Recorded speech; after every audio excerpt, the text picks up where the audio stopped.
BA first year वालों सभी को नमस्कार। हम पढ़ रहे हैं हर्षवर्धन की विजयों का वर्णन। ठीक है, हर्षवर्धन की विजयों का वर्णन हमने पढ़ा। हर्षवर्धन ने कामरूप पर किस प्रकार से विजय हासिल की, वल्लभी पर किस प्रकार से विजय हासिल की, दक्षिण भारत पर किस प्रकार से विजय हासिल की, सिंध पर किस प्रकार से विजय हासिल की। इसके बाद में हर्षवर्धन ने जो नेपाल और कश्मीर पर विजय किस प्रकार से प्राप्त करता है। ठीक है, अगला अपना पॉइंट कौन सा बनता है, नेपाल और कश्मीर पर विजय। ठीक है, नेपाल और यानी हर्षवर्धन द्वारा नेपाल और कश्मीर पर विजय, कश्मीर पर विजय।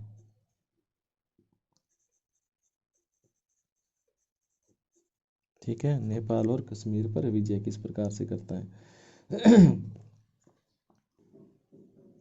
यानी हर्षवर्धन है जो सिंध के बाद में क्या करता है, नेपाल और कश्मीर को अपने साम्राज्य में मिलाता है, अपने साम्राज्य में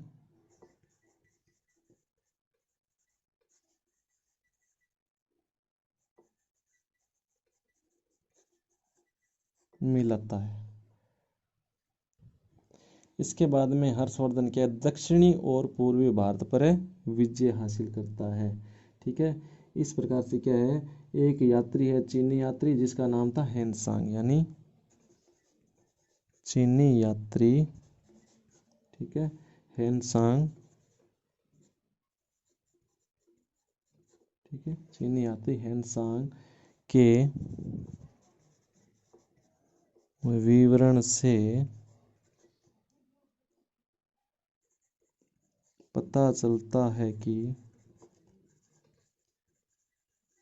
ठीक है, पता चलता है कि इस हर्षवर्धन ने क्या किया था। विवरण से पता चलता है कि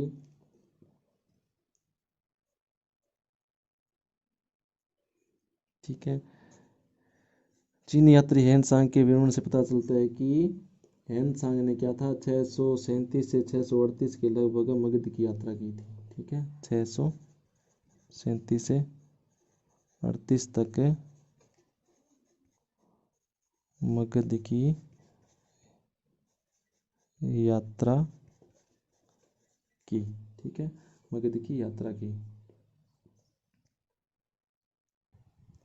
इस प्रकार से क्या है कि यानी चीनी लेखकों के आधार पर कहा जा सकता है, चीनी लेखकों के आधार पर कहा जा सकता है कि, ठीक है, कहा जा सकता है कि 641 के बीच में, 641 के बीच में क्या है कि हर्षवर्धन ने मगध पर विजय प्राप्त की। 641 में हर्षवर्धन ने क्या किया, मगध पर विजय प्राप्त की। और 643 में क्या होता है, 43 में ईस्वी के अंदर, ईस्वी के अंदर क्या होता है, गंजम पर अधिकार कर लिया था, गंजम पर अधिकार कर लिया।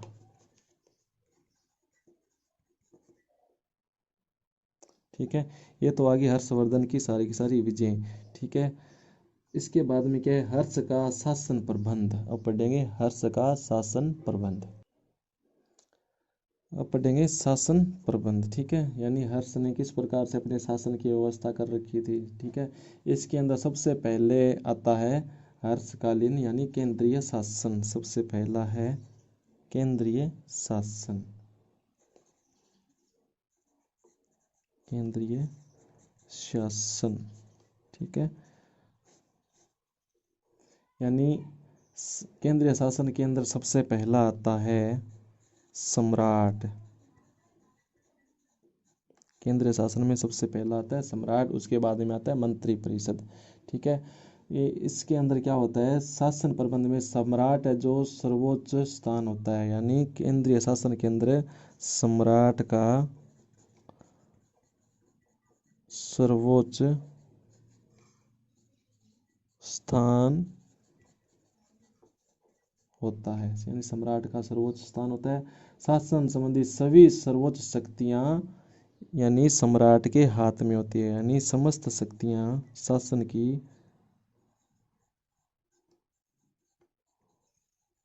समस्त जो शक्तियां हैं वो किसके हाथ में होती है, शक्तियां किसके हाथ में होती है, सम्राट के हाथ में।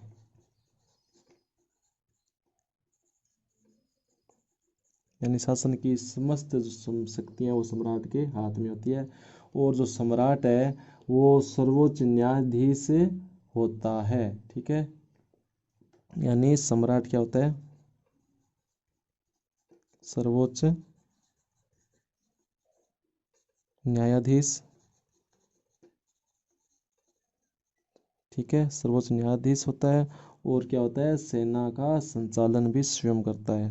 ठीक है, और क्या होता है, प्रमुख यानी सेना का संचालन करता भी सम्राट स्वयं होता है। इस प्रकार से क्या है, हर्षवर्धन कैसा सम्राट था कि हर्षवर्धन है जो बहुत ही प्रजावत्सल और आदर्शक सम्राट था। हर्षवर्धन क्या था, प्रजावत्सल यानी प्रजा की भलाई करने वाला प्रजावत्सल शासक था। प्रजावत्सल शासक और लोगों के कष्टों को दूर करने वाला था। और लोगों के कष्टों को दूर करने वाला शासक था। ठीक है, लोगों के कष्टों को दूर करने वाला शासक था।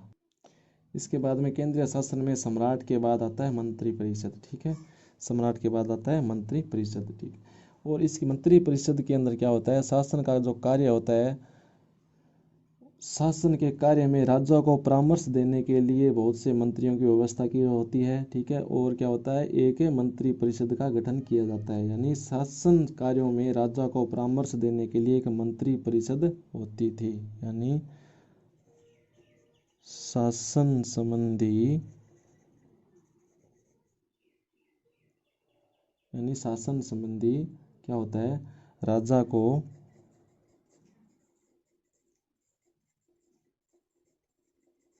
परामर्श देने के लिए क्या होता था, एक मंत्री परिषद होती थी। मंत्री परिषद होती थी। ठीक है, मंत्री परिषद होती थी। और इन मंत्री परिषद के जो मंत्रियों का जो सचिव होता था, सचिव को क्या कहा जाता था, मंत्रियों के जो सचिव होता था, इस सचिव को कहा जाता था यानी अमात्य कहा जाता था। सचिव होता था अमात्य, यानी सचिव को अमात्य कहा जाता था। और हर्ष के राज्य के अंदर, हर्षवर्धन के राज्य के अंदर जो अमात्य था, जो मुख्य सचिव था, उसका नाम था यानी हर्षवर्धन का मुख्य सचिव था, मुख्य सचिव या अमात्य था, जिसका नाम था भांडी था। इसके बाद में आता है गृह शासन। ठीक है, गृह शासन के अंदर क्या क्या होता था, यानी हर्ष के शासन काल में क्या, गृह विभाग प्रमुख पदाधिकारी होता था। और इसके अंदर क्या क्या होता था, गृह शासन के अंदर एक अधिकारी होता था जिसका नाम था महासंधि विग्रहित, यानी महासंधि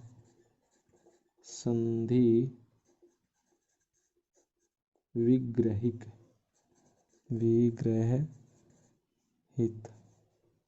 ठीक है, महासंधि विग्रहित। इस महासंधि विग्रहित का क्या कार्य था? युद्ध के और शांति का सचिव होता था। ये क्या था? युद्ध और शांति का सचिव था। ठीक है, युद्ध और शांति का सचिव था। इसके बाद में आता है महाबलाधिकृत। एक अधिकारी का नाम था महाबलाधिकृत। ठीक है, इस महाबलाधिकृत कौन होता था? यानी सर्वोपरि सेनाध्यक्ष होता है। महाबलाधिकृत कौन होता? सेनाध्यक्ष। सेनाध्यक्ष। ठीक है, और इसके बाद में महाप्रतिहार, जो महलों का जो रक्षक होता था, ठीक है, उसे क्या कहते थे? महाप्रतिहार। यानी महाप्रतिहार कौन होता था? राजमहल का रक्षक। राजमहल का रक्षक कौन होता था? महाप्रतिहार। इस प्रकार से क्या होते थे? कुछ भोगपति होते थे, उसके अंदर के कुछ अधिकारी होते थे, सेनापति, न्यायाधीश। ठीक है, इस प्रकार से कुछ अधिकारी भी होते थे। इसके बाद में आता है प्रांतीय शासन। ठीक है, प्रांतीय शासन। ठीक है, प्रांतीय शासन। प्रांतीय शासन के अंदर क्या होता था? यानी प्रांतों को क्या कहा जाता था उस वक्त? प्रांतों को क्या कहा जाता? भुक्ति। ठीक है, प्रांतों को भुक्ति कहा जाता था। और प्रांतों के जो शासक थे उनको क्या कहा जाता था? उपरिक। यानी प्रांतों के शासक को उपरिक कहा जाता था। उपरिक या महाराज कहा जाता था। इस प्रकार से प्रांतों के जो शासक थे उनको अन्य नामों से भी पुकारा जाता था, जैसे महाराज है, महाराज, और गोप्ता। ठीक है, गोप्ता, और भोगपति। भोगपति। ठीक है, जो प्रांतों के जो शासक थे उनको क्या कहा जाता था? भुक्ति भी कहा जाता, या प्रांतों को तो भुक्ति कहा जाता था, और प्रांतों के शासक को उपरिक कहा जाता था, महाराज, गोप्ता, भोगपति आदि कहा जाता था। ठीक है, हमने पढ़ दिया केंद्र शासन। ठीक है, इसके बाद में आता है केंद्रीय शासन के अंदर क्या आता है? सम्राट आता है, मंत्री परिषद है, गृह शासन है। ठीक है, इस प्रकार से प्रांतीय शासन ये सारे के सारे आते हैं केंद्रीय शासन के अंदर। इसके बाद में आता है राजस्व विभाग। ठीक है, इसके बाद में आता है राजस्व विभाग। और क्या होता है? हर्षवर्धन ने क्या राजस्व विभाग को बहुत ही अच्छा सुव्यवस्थित रूप से राजस्व विभाग का संचालन किया था। और क्या होता है? हर्षवर्धन ने क्या किया? शासन काल में आय के प्रमुख साधनों को निम्न भागों के अंदर बांटा था। इस प्रकार से थे, यानी उद्रंग थे, यानी उद्रंग। ठीक है, उद्रंग को भूमि शुल्क कहा जाता था। उद्रंग क्या था? भूमि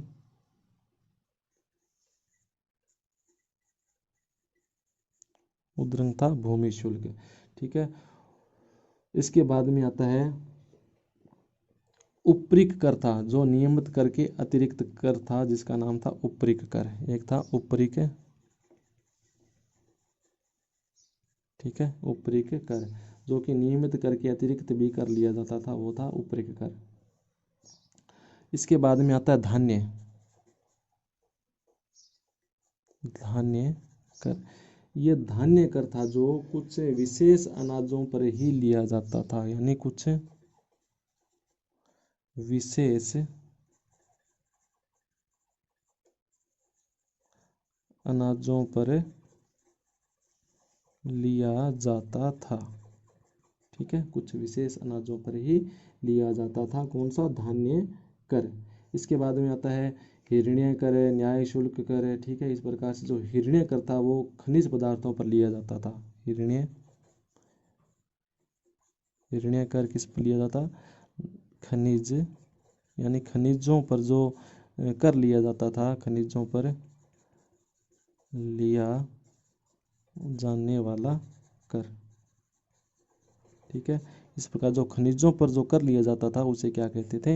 हिरण्य कर।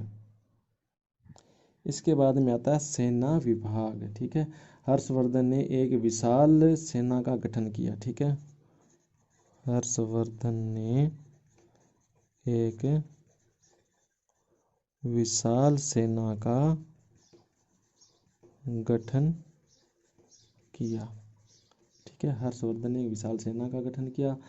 और हेनसांग ने लिखा है कि हर्षवर्धन की सेना के अंदर 60,000 हाथी थे। ठीक है, किसके अनुसार? हेनसांग के अनुसार क्या था? हर्षवर्धन की सेना में क्या था? 60,000 हाथी थे। ठीक है, 60,000 हाथी थे, 1,00,000 घुड़सवार थे, 1,00,000 घुड़सवार थे। ठीक है, इस प्रकार से क्या है, हर्षवर्धन की जो सेना के 3 प्रमुख अंग थे, यानी सेना के 3 अंग थे। कौन कौन से अंग थे? एक तो था पैदल सैनिक। ठीक है, दूसरा था घुड़सवार सैनिक,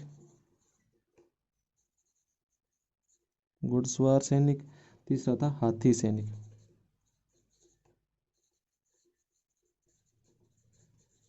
ठीक है, इस प्रकार से सेना को 3 भागों के अंदर बांटा गया था।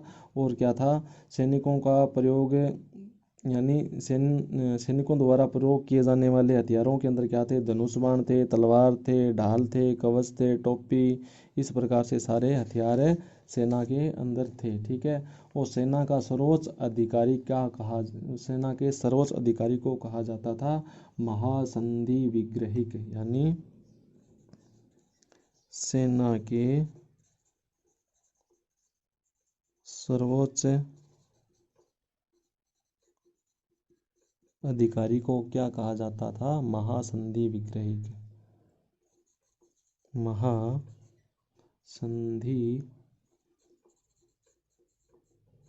विग्रहिक।